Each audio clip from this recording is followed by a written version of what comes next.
राधे राधे भक्तों, जय श्री कृष्णा। आज मैं आपको निर्जला एकादशी की व्रत कथा सुनाने जा रहा हूँ। एक बार की बात है, भीमसेन व्यास जी से कहने लगे, हे पितामह, भ्राता युधिष्ठिर, माता कुंती, द्रौपदी, अर्जुन, नकुल और सहदेव आदि सब एकादशी के व्रत को करने को कहते हैं, परंतु महाराज मैं उनसे कहता हूँ कि भाई, मैं भगवान की शक्ति पूजा आदि तो कर सकता हूँ, दान भी दे सकता हूँ, परंतु भोजन के बिना नहीं रह सकता। इस पर व्यास जी कहने लगे, हे भीमसेन, यदि तुम नरक को बुरा और स्वर्ग को अच्छा समझते हो तो प्रति मास दोनों एकादशियों को अन्न मत खाया करो। भीम कहने लगे, हे पितामह, मैं पहले ही कह चुका हूँ कि मैं भूख सहन नहीं कर सकता। यदि वर्ष भर में कोई एक व्रत हो तो मैं रख सकता हूँ, क्योंकि मेरी पेट में वकर नामक अग्नि है जो भोजन के बिना नहीं रह सकता और भोजन करने से वह शांत रहती है। इसलिए पूरा उपवास तो क्या, मैं एक समय भी बिना भोजन रहना कठिन है। अतः आप मुझे कोई ऐसा व्रत बताएं जो वर्ष में केवल एक ही बार करना पड़े और मुझे स्वर्ग की प्राप्ति हो जाए। श्री व्यास जी कहने लगे, हे पुत्र, बड़े बड़े ऋषियों ने बहुत शास्त्र आदि बनाए हैं जिससे बिना धन के थोड़े परिश्रम से ही स्वर्ग प्राप्ति हो जाती है। इस प्रकार शास्त्रों में दोनों पक्षों की एकादशी का व्रत मुक्ति के लिए रखा जाता है। व्यास जी का वचन सुनकर भीमसेन नरक जाने के नाम से भयभीत हो गए और काँप कर कहने लगे, अब मैं क्या करूं? मास में 2 व्रत तो मैं कर नहीं सकता, हाँ, वर्ष में एक व्रत करने का प्रयत्न अवश्य करूंगा। अतः वर्ष में एक दिन व्रत करने से यदि मेरी मुक्ति हो जाए तो ऐसा कोई व्रत बताएं। यह सुनकर व्यास जी कहने लगे कि वृषभ और मिथुन संक्रांति के बीच जेठ मास के शुक्ल पक्ष में जो एकादशी आती है उसका नाम निर्जला है। तुम उस एकादशी का व्रत करो। इस एकादशी के व्रत में स्नान आचमन के सिवा जल वर्जित है। आचमन में 6 मासे से अधिक जल नहीं होना चाहिए, अन्यथा यह मद्यपान के समान माना जाता है।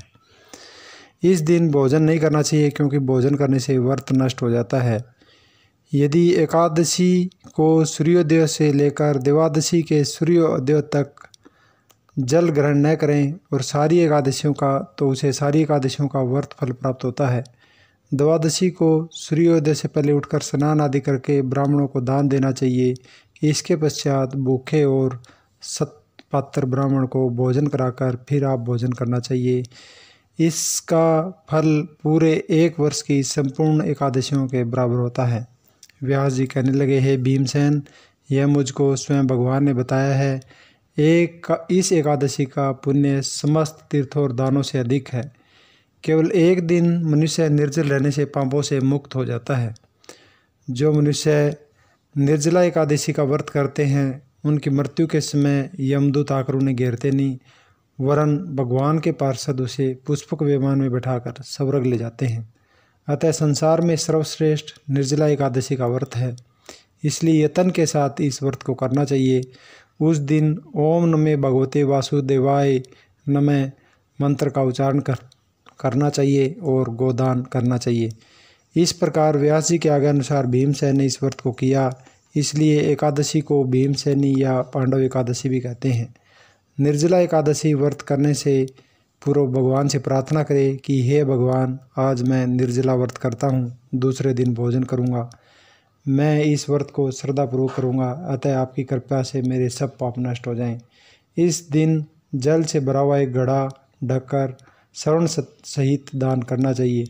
जो मनुष्य इस व्रत को करते हैं उनको करोड़ों सोने का दान फल मिलता है, और इस दिन यज्ञ आदि करते हैं तो उनके फल का वर्णन ही नहीं किया जा सकता। एकादशी के व्रत से मनुष्य विष्णु लोक को प्राप्त हो जाता है। जो मनुष्य इस दिन अन्न खाते हैं वो चंडाल समान है, अतः वो नरक में जाते हैं। जिसने निर्जला एकादशी का व्रत किया है, चाहे वह ब्रह्म हत्यारा हो, मद्यपान करता हो, चोरी की हो, गुरु के साथ द्वेष किया हो, मगर इस व्रत के प्रभाव से स्वर्ग में चला जाता है। हे कुंती पुत्र, जो पुरुष स्त्री श्रद्धापूर्वक इस व्रत को करते हैं उन्हें अगर लिखित क्रम में करना चाहिए। प्रथम भगवान का पूजन, फिर गोदान, ब्राह्मणों को मिष्टान दक्षिणा देना, जल से भरे कलश का दान अवश्य करना चाहिए। निर्जला के दिन अन्न, वस्त्र, उपहान अथवा जुत्ती आदि का दान करना भी चाहिए। जो मनुष्य भक्तिपूर्वक इस कथा को पढ़ते हैं या सुनते हैं उन्हें निश्चय ही स्वर्ग प्राप्ति होती है। जय श्री कृष्ण भक्तों, राधे राधे।